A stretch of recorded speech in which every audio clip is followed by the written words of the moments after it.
Hello hello भाईजान, यार ये क्या है यार, इसको हटाओ साइड पर करो यार। नदीम साहब थोड़ा सर साइड पे, सर जी ये मोबाइल साइड पे कर दें। नदीम साहब थोड़ा साइड पे होना है। नदीम साहब सबसे बड़ी वजह हमारी बलूचिस्तान की टीम जो अभी सेंट्रल कमेटी में आई, उन्होंने सूरत हाल बताई बलूचिस्तान में, खासतौर पर बलोच इलाकों में। तो हमने सारे पाकिस्तान में बलूचिस्तान के लोगों के साथ उनकी जो एहसास महरूमी है उसको पर बात की।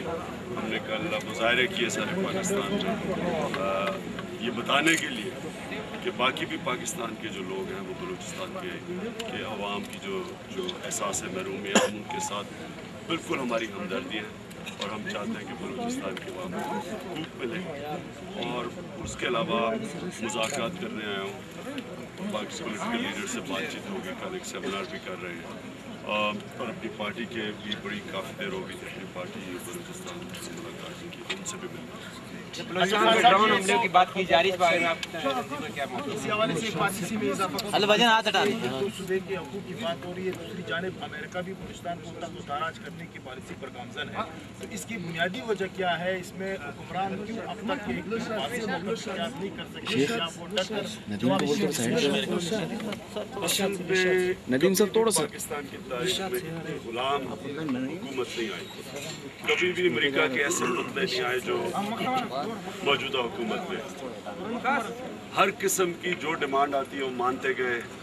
पहले मुशर्रफ ने शुरू किया ये ग़ुलामी का दौर और अब मज़ीद आसिफ ज़रदारी ने उसको मज़ीद इतना आगे बढ़ा दिया है कि जब आप पहले ही लोगों के सामने घुटनों पे खड़े हों, घुटनों पे बैठे हों, तो आप क्या उम्मीद रखते हैं कि जब अमरीकी सफ़ीर ये कहती है कि कोयटा में तालिबान की शुरा बैठी हुई है और कोई उसके सबूत नहीं पेश करती, या अमेरिका का जो डिप्टी हाई कमीशन जो डिप्टी है अमेरिकन एम्बेसी का, वो जब कहता है कि उसामा बिन लादेन और मुल्ला उमर पाकिस्तान में है और सबूत नहीं पेश करता और हमारी हुकूमत चुप करके बर्दाश्त कर देती है, तो फिर और हमें ग़ुलामों की तरह रखते हैं। तो ड्रोन हमले पाकिस्तान गवर्नमेंट की इजाज़त से होते हैं। ये अमेरिका ने अपनी सेनेट में कहा है कि हम इनसे पूछ के करते हैं, पाकिस्तानी बेसिस से होते हैं। और कोई पाकिस्तान यहाँ मुनाफिकत की ये इद्दिआ है कि जब ड्रोन हमले होते हैं तो ये हमने मजम्मत की, जबकि इनको पता है कि इनसे वो पूछ के करते हैं। तो जब उनको कोई रोकता नहीं है पाकिस्तानी शहरियों की एक्स्ट्रा जुडिशल किलिंग पे, तो फिर उन्होंने और शेर होकर ये भी कहना है कि अब कोयटा में भी हम कोई कार्रवाई करेंगे।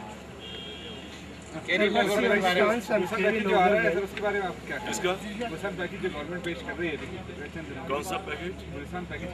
आईनी पैकेज इसके ऊपर हम इंशाल्लाह आपको पूरा हम एक तहरीक इंसाफ बाकी जमातों से भी बात करके बलूचिस्तान की हम भी एक पैकेज देंगे जो होना चाहिए बलूचिस्तान के लोगों के लिए।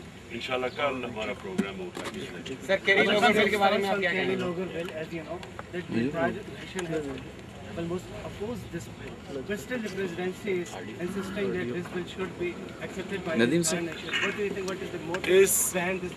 इस बिल का पाकिस्तानी अवाम को नुकसान है और प्रेसिडेंसी को फ़ायदा है।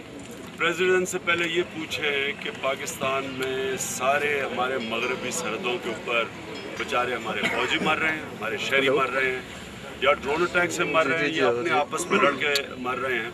इस मुल्क के अंदर करप्शन के रिकॉर्ड टूट गए हैं, कानून नाम की चीज़ ख़त्म हो गई, महंगाई में अवाम डूब गई है। और वो 365 में से जरदारी 95 दिन बाहर गुजारे हैं उसने, तो उसको तो सूट करता है क्योंकि 10 लाख खर्चा है प्रेसिडेंट हाउस का एक दिन का, और उसका जो ऊपर खर्चे हैं उनका कोई हिसाब ही नहीं है। तो उनके लिए तो ये ठीक है, लेकिन पाकिस्तानी अवाम के लिए कैरी लूगर बिल जो $1.5 अरब दे रहे हैं हमें, जिसमें और इस मुल्क को जलील और ग़ुलाम बना रहे हैं, अवाम इसलिए इसके ख़िलाफ़। और ये याद रखें कि हमारी 1,20,000 फ़ौज अमेरिका की जंग लड़ रही है हमारे एक फौजी को वो दे रहे हैं नदीम भाई थोड़ा साइड में $900 और एक अमेरिकी फौजी के ऊपर उनका खर्चा आता है $80,000। तो हमें सस्ते किराए की फौज भी बनाया हुआ है, मुल्क को भी गुलाम कर रहे हैं। पाकिस्तानी जितने फौजी मरे हैं, कोई 5 गुना ज़्यादा अमेरिकी फ़ौजियों से ज़्यादा पाकिस्तानी फ़ौजी मरे हैं। जितने हमारे शहरी मरे, इसकी हमें कोई अंदाज़ा ही नहीं कितने हमारे शहरी मर चुके हैं। तो उसके बाद $1.5 अरब दे के और हमें और मज़ीद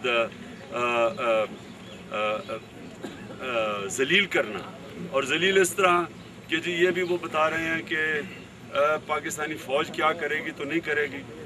जब पाकिस्तानी कौम खड़ी थी अपने जजेस के साथ, तो यही अमेरिका की हुकूमत मिलिट्री डिक्टेटर के साथ खड़ी थी, और तब तो इनको जजेस की फ़िक्र नहीं हुई, क्योंकि तब मुशर्रफ इनका पुतला था। अब जरदारी पुतला है, तो अब ये चाहते हैं कि वो महफूज रहे, तो इसलिए ना फौज ना या कोई उसको हटा ना सके।